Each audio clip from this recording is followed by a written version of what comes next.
Au Togo et au Ghana, avant de dormir, on vérifie que les serrures sont bien fermées parce que l'Adze rôde. Créature folklorique numéro 2. Pour avoir la chance de faire sa merveilleuse rencontre, il faut attendre la tombée de la nuit, s'allonger et attendre un peu. L'Adze n'est pas loin.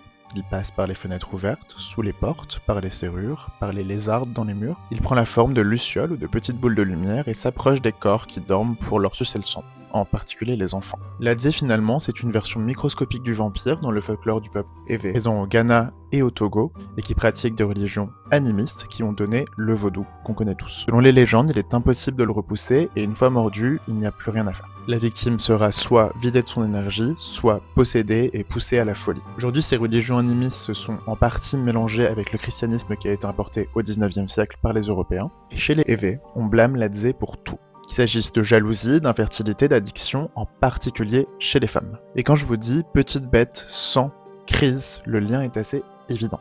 Et oui, on se parle bien de moustiques. Cette créature est surtout une mise en garde contre les maladies qu'il transmet, notamment le paludisme.